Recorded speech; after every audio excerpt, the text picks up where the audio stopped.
Teenagers congregate on the streets of Auckland, intending to meet like-minded souls and compare haircuts. Their distinctive markings are evidence not of physical abuse, but of their belonging to a certain group. A group known as emos.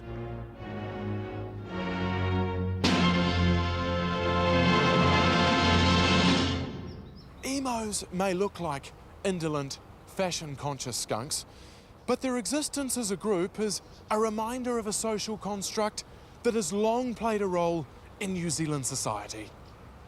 A construct called tribes.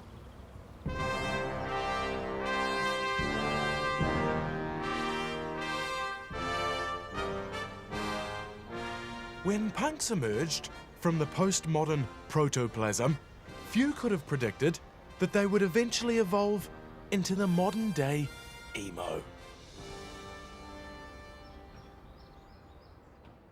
Have you ever come across a emo? Who? An emo. A what? An emo. Spell it. E-M-O. No. I really like them. No. Hasn't reached the north. It's like you're chatting to someone that's handicapped. You know, because when you chat to someone that's handicapped, you know, maybe a deaf person, you say, "How are you?" "Oh, I'm fine, thank you." You know, you do the same with emo. So, "How are you?" "Oh, fine, thank you." See, it's very similar. 200 years ago, our tribal pie chart would have looked like this. It's a far cry from today's pie. The modern New Zealander has formed himself into new tribal affiliations. Tribes Coupe could never have imagined.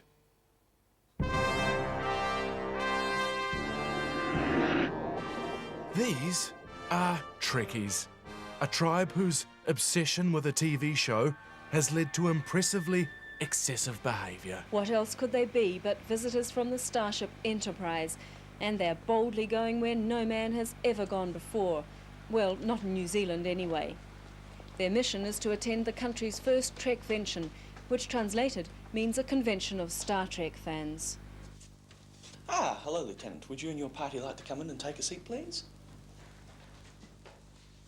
They're getting together to share their fantasies and swap knowledge about the 79 TV episodes, and of course to catch up on the latest Klingon intelligence. The general public would probably think us all a tad on the weird side. Like other tribes, the Trekkies even have their own language. Jabba Ajadash. And their own form of indigenous broadcasting. Reese, stand by. Transporter room, do you have them? We've got 6. Circuits are now dead. Security detail, transporter room at the double. What caused that? But only one woman boldly went where no New Zealander had gone before. Onto the set of Star Trek itself, a magical wonderland of flashing quasar scopes and executive office chairs. This is Paramount Studios in Hollywood. We're on part of the set of Star Trek the movie. This is the bridge or the control base of the USS Enterprise, starship of the 23rd century. Remarkably, Karen Sims discovered a simmering sexual tension behind all the science fiction. I've met girls who have appeared nude as one of their favorite characters as well. I've met grandmothers who have drawn erotic drawings of the characters. Mr. Spock has a lot of sex. Has what? Sex appeal. Does he really? Yeah, I think you know, women look at him and think, I can make him feel, I can break through to him. Is? Oh. Does he ever get involved with sex in Star Trek? Does he in the new movie? Oh, you go right to the guts of it, don't you? No more fooling around here. That's good. That's good. Oh, does he? Does he what? I can't hear you. I don't have my ears on. I can't. Send them out to be sharpened. Women need the challenge? Is that what you're saying? That it's the challenge that's appealing? Yeah. Could I be the one to make this sleeping giant come to life? Wake him up, bring him around, as it were. Interest him. I see. Has that never occurred to you before? Did you have that feeling? Were you attracted to Mr. Spock in that way? No. Why not? I don't like pointed ears. I can understand that. To each his own, you know. I mean, it's not. And it's time now to show. Of all our isms, feminism is easily our best because at least it involves Sheilas. Albeit the hirsute and grumpy variety in comfortable shoes. The whole advertisement was obviously made by men acting out their fantasies. Feminism, or girl power as it was technically known, imagined a New Zealand that was a little less like a sausage sizzle and more like an orchid show. Or at least an orchid show with sausages on the side. What real women live for, that, you know, they put their energies into all sorts of things, not just men. You know, I've really got better things to do than to go around moping after men, sort of thing. It was to be the greatest social upheaval of the 20th century, as women began to question their place in society. But where did it leave men? A night out for these guys. They're friends, but more than friends in the way most Kiwi males understand it. They're brothers, but not from the same family. This is the male answer to the women's movement. Men's liberation, if you like. Dazed and confused, men banded together. I get quite a high out of these meetings. The thing that I get out of here is I'm quite excited about sharing with men in an emotional way. It's fun, it's exciting. The group feels men are confused because traditional male images and stereotypes have become blurred and are often out of kilter with reality. I want you to be more sensitive. I want more independence. I want you to talk to me, really talk to me. Seeking escape, men took to the sports field. But not to play sport. Sunday in the park, a bit of fooling around. But there's more to this than fun. I think it's sad that most men in New Zealand can't get close to other men, physically or emotionally, except at the bottom of the scrum. I think that's really sad. Males are warm, sensitive human beings, just like females are. But were these men just pussies? Or was there something else going on? One of the things that I wanted to get out of the group was to become more comfortable touching men. What's that? This is a real process, isn't it? Doing it. Does that feel better, Phil?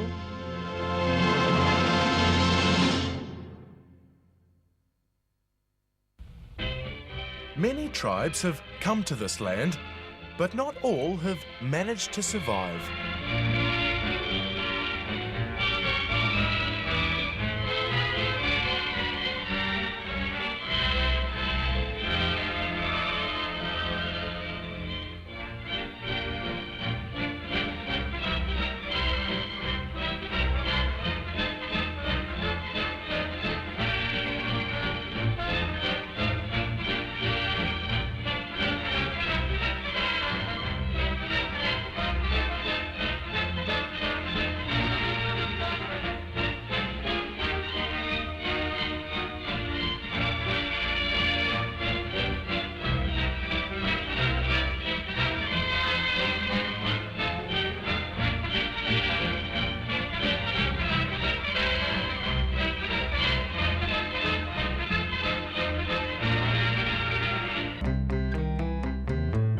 By the 1970s, the previously taboo subject of Maori tribal affiliations had even made its way into our sitcoms.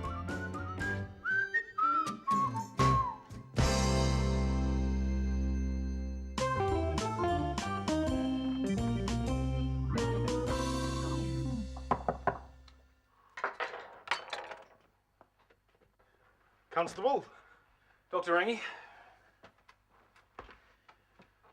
Cuban, Ngāi Tahu, actually. But my mother was half Tuhoe. So, how can I help? I think I might be depressed, Doc. Really? Well, have you been upset recently? Well, I went to that bar in town the other night. Mm-hmm. You know, the one with the jukebox, and Pete the barman asked me what I wanted, and I said, surprise me. And? He showed me a picture of him and my wife in a spa pool. You could see her bloody bussies. Hector's dolphin. You have to act on this smartly. Oh, too right. I'm not going to let that happen again. What are you going to do? Next time, I'm ordering rum and coke.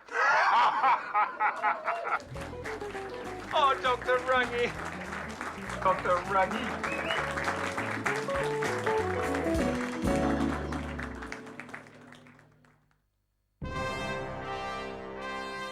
Nowadays, when we think of Rastas, we think of Robert Nesta Marley and top quality cannabis sativa like this. It's Tapuki Thunder. But 20 years ago, Rastas meant something quite different. They meant arson, rustling, and even murder. The Rastafarians of Ruatoria were one of the most feared tribes to emerge in the 1980s. A blend of mystic Maoritanga and Bob Marley fueled by poverty and chronic unemployment saw a war on the East Coast that lasted for nearly 10 years. Ruatoria became a kind of Wild West where law had a tenuous hold as the dreadlocked outlaws terrorized the town. The Rastas went on a burning spree, incinerating farms, classrooms, the police station, the courthouse, 3 Maori churches, and even the fire station. Then the cops exacted their own utu, capturing and torturing one of the Rastas, or so the Rasta claimed. A close look at the cuts and bruises on Maxwell's body, and it becomes clear that those injuries are entirely consistent with his story. The worst one was this one.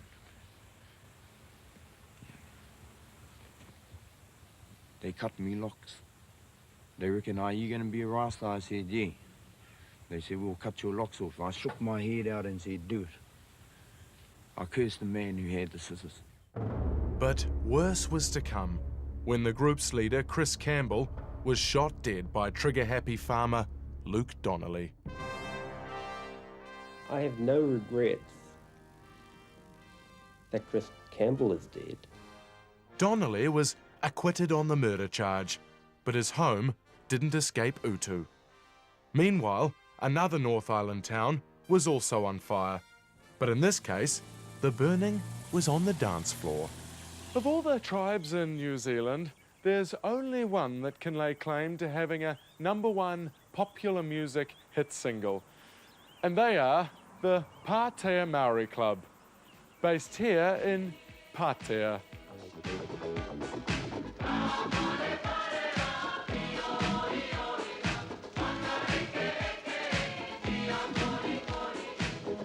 The disco Kapahaka crossover hit went on to become a national treasure.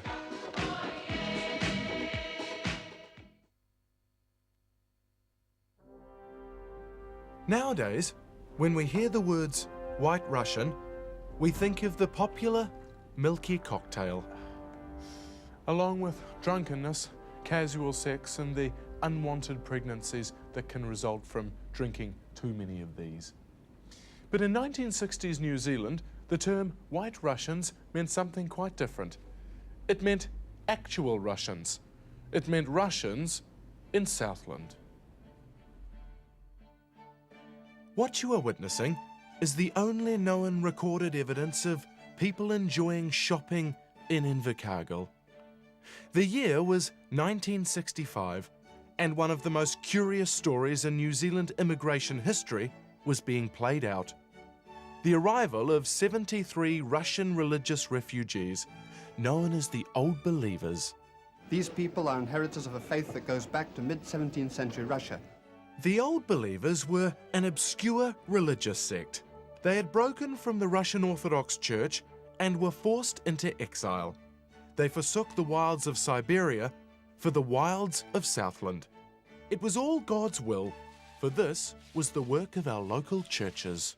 We in Christchurch had the difficult task of saying, now where in New Zealand do we put these people, you see? And in the end we settled on Southland. This was not, as some people might say, because the climate of Southland is akin to the climate of Siberia. That had nothing at all to do with it.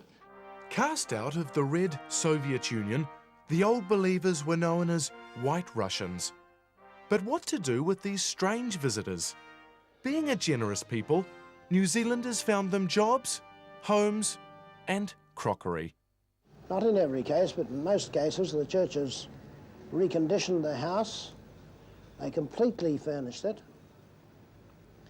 even to filling the larder. With food in their larders, the Russians were put to work. He's quite a good worker. He's good with stock and not very good with the tractor because very little mechanical experience and it can't be acquired in a hurry. He is very good at things he knows a little bit about. He's shod our horse for us and done that in a really workmanlike manner. And it was very interesting to note that the morale rose very noticeably. This was a job that he understood and could do. The Old Believers were taught English by a woman with Southland's most amazing cleavage. Some adults are lucky. They have friendly neighbours who call regularly and give them lessons in basic English. Open. Open. Open. The. No. Open. Window. Open window. Window. How long have you been learning English? Every day 4 hours. For how long? How much time? Oh, every day 4 hours. Despite the warm welcome, Keith Holyoake's national government refused to allow the Old Believers to live as a community of exclusive brethren. Instead of being allowed to form a community here in Invercargill, the White Russians were scattered across the most desolate parts of Southland. Here, here, here, and worst of all, here. All in the name of integration. We have deliberately chosen to let this group live as separate families in Southland. We have divided up the community. Is this a good idea, to divide them up like this? Well, it's an experiment. An experiment. Once again, New Zealand indulged in one of its favourite pastimes, social engineering. But what happens when you play with people's lives? When the cameras returned 20 years later, only one family had remained in Southland. The future looked as grim as a cabbage pastry. Is the Old Faithful community going to survive in New Zealand? I don't think so. And so it was. Thanks to the disease of good intentions, the Old Believers became the New Zealand tribe who were lost, found, and lost once more. Of course, the White Russians weren't the only group to run screaming from Southland. The very year that the Russians arrived in Southland, the district received a more stinging rebuke from a world-famous visitor. When the Rolling Stones toured here in 1965, Mick Jagger described Invercargill as the arsehole of the world, to which a witty local replied, "That must mean you're just passing through." However, it's not for Rolling Stones, but for rolling R's that Invercargill and the Southland tribes are best known. Now, do you roll your R's? Only when I'm drunk. Girl, bird, nurse, work, purse. She does. Girl, bird, nurse, work, pierce. Yeah, you do roll your R's, eh? Thank you. Pulls all the checks. The rolling R isn't likely to die out because it's being encouraged in the young. I've got kids here that've had 3 or 4 generations go to the school, so their Southland accent's quite strong. We're just going to read the words together. First one, girl. Second one, bird, nurse, work, nurse. We are proud Southlanders. The rolling R may have been unique, but it struck fear into neighbouring tribes. Terrified mainlanders north of Invercargill feared the accent would spread like syphilis, infecting and inflicting their cultured tongue. To stop the rot setting in, the people of Otago erected this accent-proof fence. It's designed to keep out the Southland patois, and it still works to this very day. But the Southland gene, which causes the rolling R, also produces more malignant characteristics, especially in one Southland town. And that's Gore, the hoon capital of New Zealand. They were young, they were bored, they were bad boys with bad haircuts. Some called them morons, or worse, gorons. Everybody in this town has just about had a guts full of them, basically. The police were impotent in the face of such wayward white trash. What you are not hearing is the barrage of cheek. Suck my purple cock. Gore soon went to pieces, fearing national embarrassment. The situation's ridiculous. We are a laughing stock. When this gets to here, we'll be a real laughing stock. Like a little Lucifer Firestarter, the town's mayor sought to light a fire under the Gorons. There was an incident the other day where I pulled into the Centre Park beside a carload of these youths and they just held a stubby up to me. Up yours is what Yeah, exactly, as simple as that. If nothing else, the Gorons helped to preserve our national heritage by maintaining the last of our big block V8s, straight sixes and, to a lesser extent, rotaries.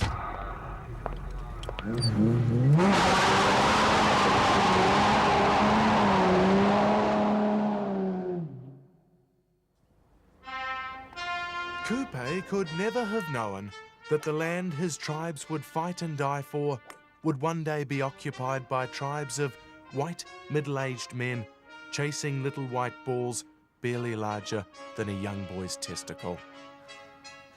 While our tribal affiliations may differ, each of us is an important part of the one tribe to which we all belong. The last, loneliest and laziest tribe of all. New Zealanders in this, our Aotearoa, land of tribes.